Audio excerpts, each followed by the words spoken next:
Hey everybody, Don Giannatti, lighting-essentials.com, project52prosystem.com. Something caught my eye this weekend, and that was a little article about Vogue magazine not being a very big, thick spring edition this year. And it used to be. In 2007, it weighed 6 pounds. This year, it's not much bigger than the usual Vogue. September Vogue has always been the issue going into winter. And it's just really, really interesting to me. Things are changing. The demographics are changing. Photographers are in a precarious position if they do not understand the changes. Number one, the magazines just don't have the clout they had anymore. They just don't. Young people are simply not buying magazines. And that trend is not going to go away. It's just going to get worse and worse as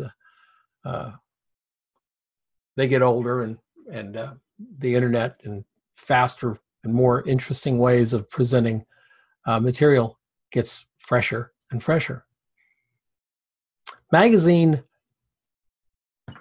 advertisers are starting to wonder as well, why would we spend $60,000 in a magazine, let's say Vogue, full page ad, 60,000, maybe 40,000, but probably somewhere in there. Full page ad for the September issue, when if we can get Kim Kardashian to go, that's cool on her Instagram, they get a way bigger tick than the September issue of Vogue magazine, because Vogue magazine's a thing. And I'm not picking on Vogue magazine. I'm not picking on them at all. I could be talking about Harper's Bazaar or anybody else. This particular article was about the September issue of Vogue. Most of the time in September, all the magazines kind of brag about how many pages of ads they have, etc. A couple of magazines have actually put back their release date for the September issue. One of them won't even release until August 30th. And usually the September issue comes out the first week of August. They're not going to release till September 30th because they're still trying to sell ad pages. Okay? So these changes are of course, rippling out to photographers. We are caught in the crosshairs, so to speak, where a advertiser may have taken out 6 or 8 pages in September Vogue. Now they're taking out 1. That's a whole lot less photography needed on that platform.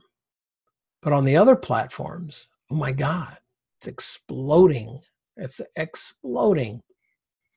Instagram may be the magazine of the future, or whatever comes along in the next year or 2 years or whatever, to do that. Snapchat, for all its foibles, seems to be holding on pretty well.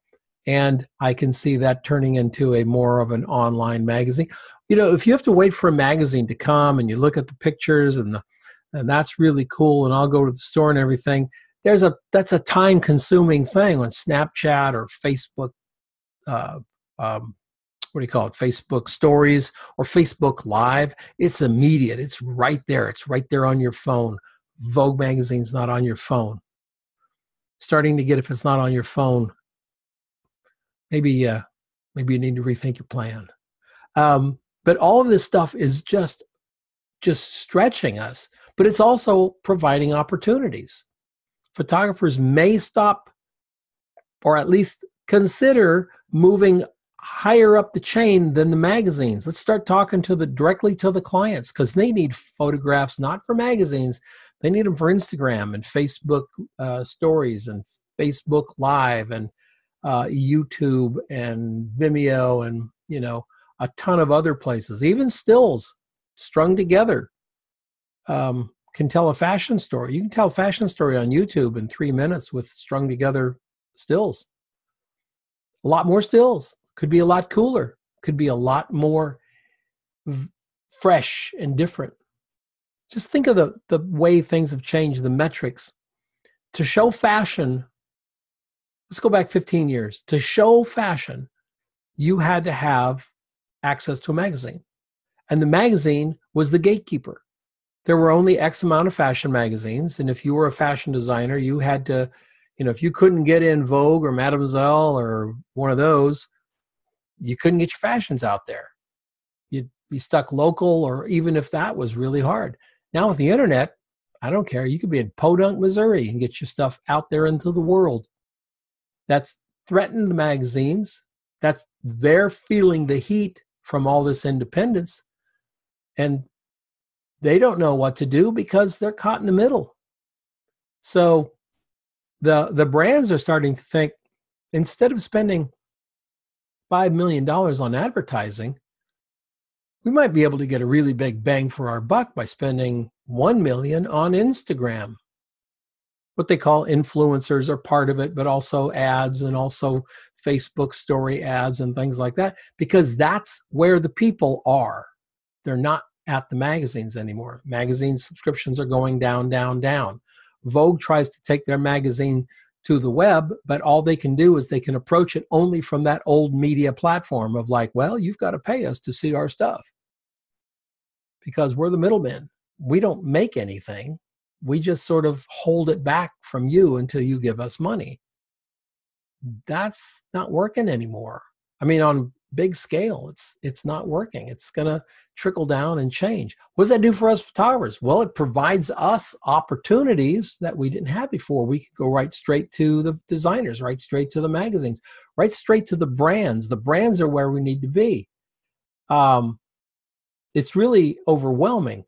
When you think of the one of the most, if I said think of a famous TV show that had a lot of viewers, well, one of the biggest was Lost.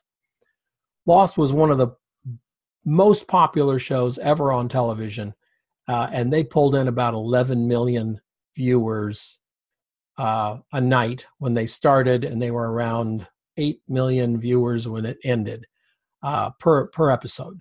That's huge in television land. But that was before Netflix. That was before Amazon. That was before all this independent stuff. They had a television channel.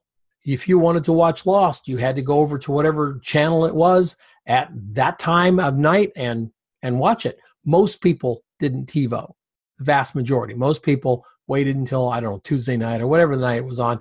They sat down in front of the TV and they watched it with those commercials. My wife never watched Lost until it came on Netflix. Then she binge watched it. Her and the girls binge watched it. And it was much more enjoyable for them to just watch it when they wanted. There's nothing going on. We'll go watch a thing. I'll bet you Lost got more than 11 million on Netflix because of the convenience. Now, if you have a television show and you can pull 2.5 million people, that's pretty huge. Mike Rowe used to do a show called Dirty Jobs. He's got a little I call it TV, a little show on Facebook called Returning the Favor. And Returning the Favor, one of their episodes called Operation Bike Saver, I'm just looking right here, has 40 million views.